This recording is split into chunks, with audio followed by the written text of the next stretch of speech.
Hi hello ನಮಸ್ಕಾರ. ಮನಸಾರೆ Kannada YouTube ಚಾನಲ್ಗೆ ಸ್ವಾಗತ. ಪ್ರತಿದಿನ ನಾವು ಫೋನ್ ಲಿಫ್ಟ್ ಮಾಡಿದಾಗ ನಾವು ಬಳಸೋ ಮೊದಲನೇ ಪದನೇ ಹಲೋ. ಫೋನ್ ಕರೆ ಬಂದಾಗ ಸಂಭಾಷಣೆಗೂ ಮುನ್ನ ನಾವು ಹಲೋ ಎನ್ನುವ ಪದವನ್ನು ಬಳಸ್ತೀವಿ. ಈ ಹಲೋ ಅಂತಾನೆ ಯಾಕೆ ಬಳಸ್ತೀವಿ ಅನ್ನೋದಕ್ಕೆ ಒಂದು ಇಂಟ್ರೆಸ್ಟಿಂಗ್ ಸ್ಟೋರಿ ಕೂಡ ಇದೆ. ಆ ಸ್ಟೋರಿ ಹೇಳೋದಕ್ಕೂ ಮುನ್ನ ಒಬ್ಬ ವ್ಯಕ್ತಿಯ ಪರಿಚಯವನ್ನು ನಾವು ಮಾಡ್ಕೊಳ್ಳೋಣ.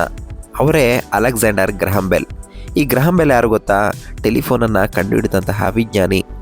ಅಲೆಕ್ಸಾಂಡರ್ ಗ್ರಹಂ ಬೆಲ್ ಸ್ಕಾಟಿಷ್ ಮೂಲದ ಕೆನಡಿಯನ್, ಅಮೆರಿಕದ ಸಂಶೋಧಕ, ವಿಜ್ಞಾನಿ ಮತ್ತು ಇಂಜಿನಿಯರ್ ಕೂಡ ಆಗಿದ್ದು, ದೂರವಾಣಿಯನ್ನು ಮೊದಲ ಬಾರಿಗೆ ಪ್ರಾಯೋಗಿಕವಾಗಿ ಕಂಡುಹಿಡಿದಂತಹ ಕೀರ್ತಿಗೆ ಪಾತ್ರರಾದವರೇ ಈ ಅಲೆಕ್ಸಾಂಡರ್ ಗ್ರಹಂ ಬೆಲ್.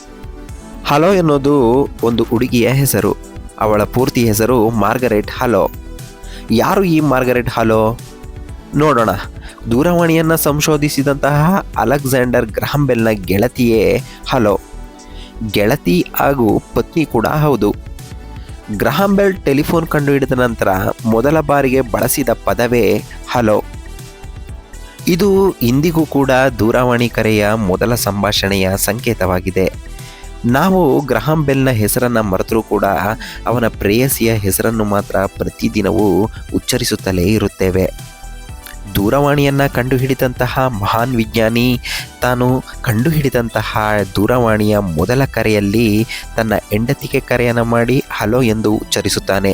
ಅಂದಿನಿಂದ ಇಂದಿನವರೆಗೂ ಕೂಡ ನಾವು ದೂರವಾಣಿಯ ಕರೆಯನ್ನು ನಾವು ರಿಸೀವ್ ಮಾಡಿದಾಗ ಮೊದಲು ಬಳಸುವ ಪದವೇ ಹಲೋ ಆಗಿದೆ.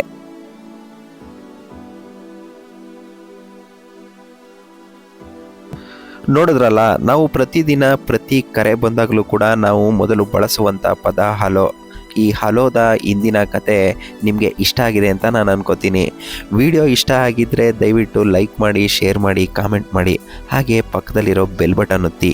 ಯಾರು ನಮ್ಮ ಚಾನಲ್ನ ಫಸ್ಟ್ ಟೈಮ್ ನೋಡ್ತಾ ಇದ್ದೀರೋ ಈಗಲೇ ಸಬ್ಸ್ಕ್ರೈಬ್ ಮಾಡಿ ಅಂತ ಹೇಳ್ತಾ ಇವತ್ತಿನ ಈ ಮಾಹಿತಿಯ ವಿಡಿಯೋವನ್ನು ಇಲ್ಲಿಗೆ ಕೊನೆಗೊಳಿಸ್ತಾ ಇದ್ದೀನಿ. ಮತ್ತೊಂದು ವಿಡಿಯೋಯೊಂದಿಗೆ ಮತ್ತೆ ಸಿಗ್ತೀನಿ ಅಂತ ಹೇಳ್ತಾ ವಿಡಿಯೋ ವೀಕ್ಷಿಸಿದ್ದಕ್ಕೆ ಧನ್ಯವಾದಗಳು.